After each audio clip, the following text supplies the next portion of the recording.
feeling your feelings doesn't have to be a kind of punishment. There's a natural sense in which the body and the mind naturally want to push away painful and difficult emotions. But paradoxically or counterintuitively, they're the fastest route to the kind of lightness, clarity, contentment that we're seeking.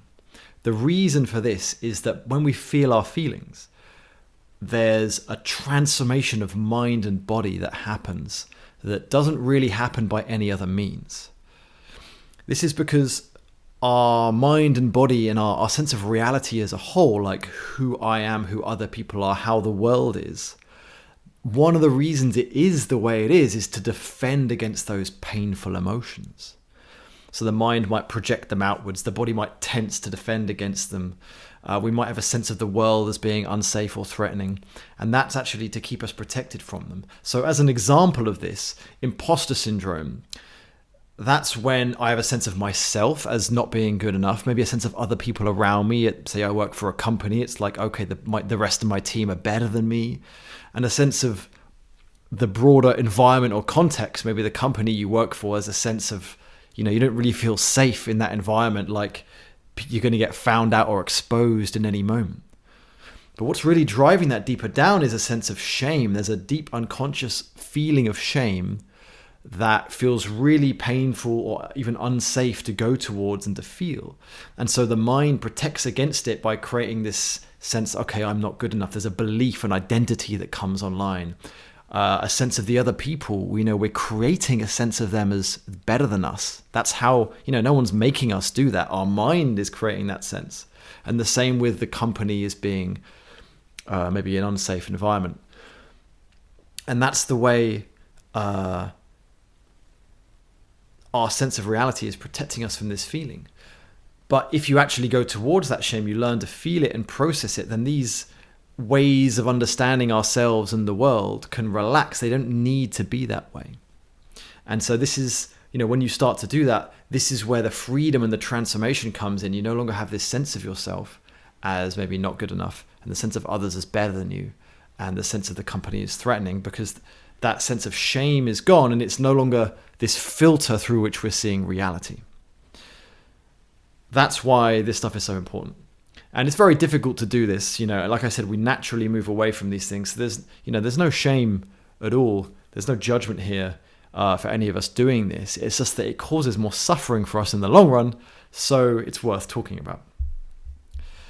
The 3 shifts I'm going to talk about. The first one is that your mind gets clearer. As I said, these emotions that we're holding in the body from our past, they act as filters through which we're seeing the world, like in the example of the shame and the imposter syndrome that I gave. And they drive a whole load of mental activity, of mental chatter, negative self-talk, projections that are designed to protect us against this. So things like perfectionism, the imposter syndrome I mentioned, these are created by our mind. We're creating an image of ourselves, an identity that says, okay, I'm not good enough, or I'm not competent enough. I don't deserve to be here. Take an example of this that's a bit more concrete, of this kind of projection and the way our mind takes something within us and starts seeing it out in the world, an emotion or a feeling. So say we have a fear of rejection, right, from our early childhood, when maybe our father left when we were small, and it created this fear of abandonment.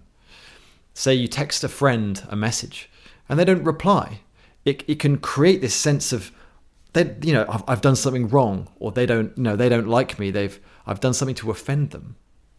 And you have no evidence for this. It's just your mind creates this story. It's because when that person doesn't reply, whoosh, that fear of rejection starts to come up to the surface, and the mind goes, we're not feeling that. We're going to instead create this story out there to kind of almost distract us and motivate us to fix the situation, because that, oh my God, what have I done? That pushes us to then reach out to that person and be like, hey, have I done something? What's going on? Why haven't you replied? But in that, it's not very functional, because, that neediness we then display, which again, there's nothing wrong with it, but it actually pushes the other person away from us, right?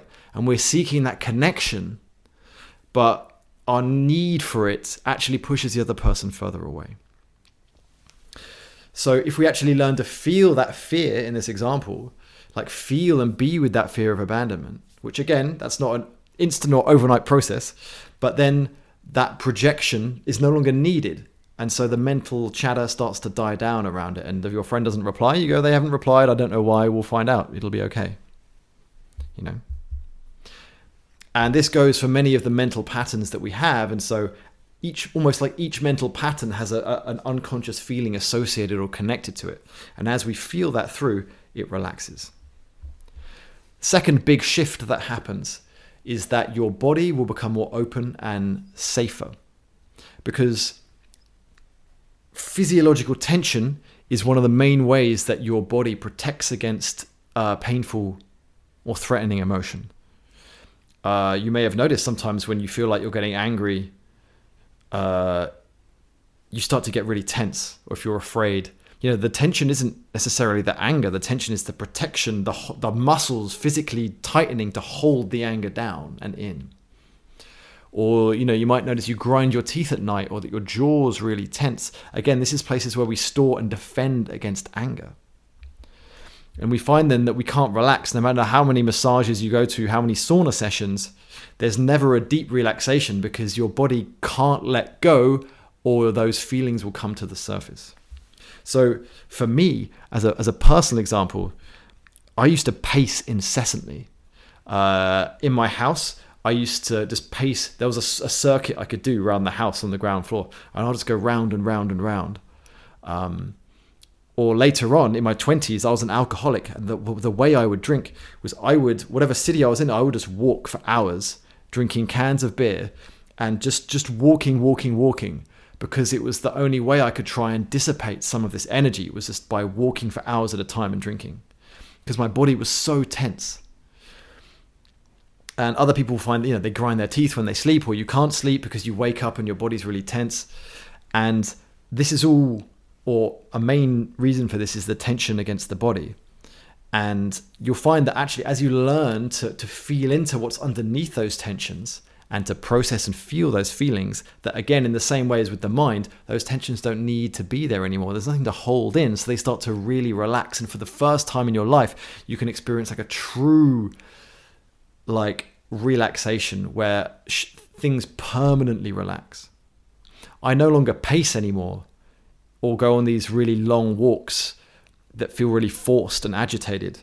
It's like there's no need anymore. I didn't have to try and stop doing it. It just at a certain point when the tensions really started to relax, it's just I can just be here, relax. I don't need to walk for hours to sort of exhaust myself.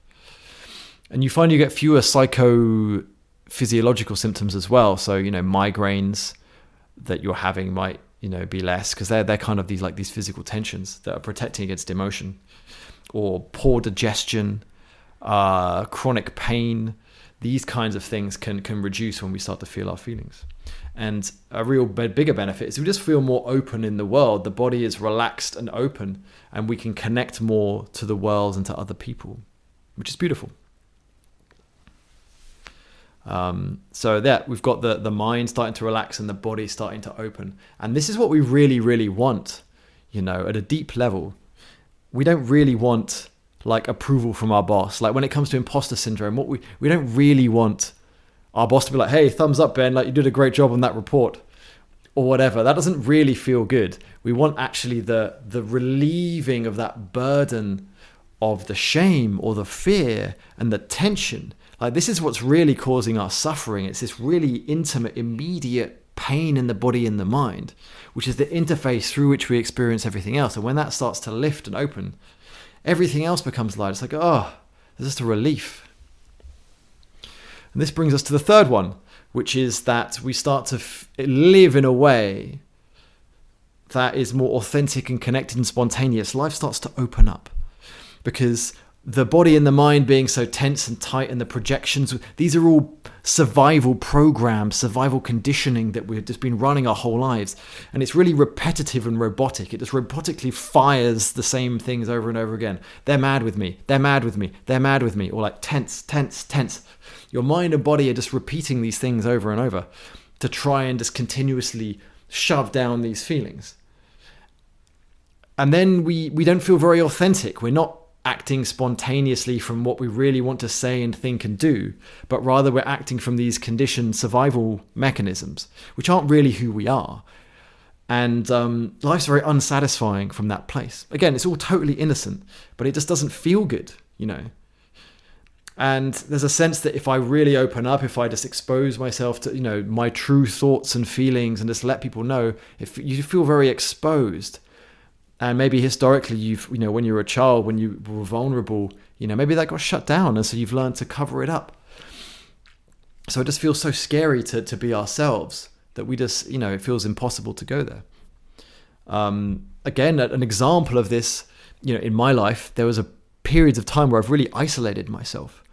There's 5 years in particular where I didn't have any romantic relationships. I just sort of went to work, stayed in my room.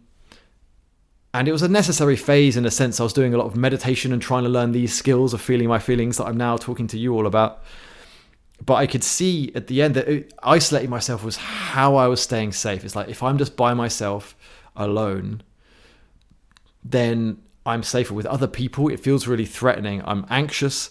I'm nervous. I feel like something bad is going to happen. They're going to attack me, judge me, shame me, whatever it is. And deep down, the irony is I really crave that connection, but it felt safer to be inauthentic and just to withdraw from life essentially for a period of time. And again, it's just not very satisfying. And at a certain point, I was like, I think this has to change. And so I started going out into the world more, which brought up a lot of feelings, a lot of fear and shame. But in the feeling of it, that need to isolate has relaxed. And I find myself much more connected to people around me, with, you know, more friends, hanging out with people, being more social, which is good. And as a final little bonus, it's worth noticing that as these three shifts start to come together, you can start to get a deeper and more authentic sense of who you really are, like at the level of being, not at the level of your mind, of your thoughts of, well, my name's Ben and like I'm X years old and I'm this kind of person, I like that and I don't like this. But just a direct experience of who you are at the level of being, of your own existence, which is the most satisfying experience that you can have. So this has been a bit about the sort of the why of feeling your feelings. I do have other videos on how to feel your feelings. If you search on my channel, you can find those to get the practical details of how you do this stuff. And I do work with people one-on-one, helping them to feel their feelings and do somatic therapy and have these big shifts that I've been talking about. You know, I haven't just made these up. These come from my own experience and the experience of clients of mine. And so reach out if that's of interest. Good luck. Bye.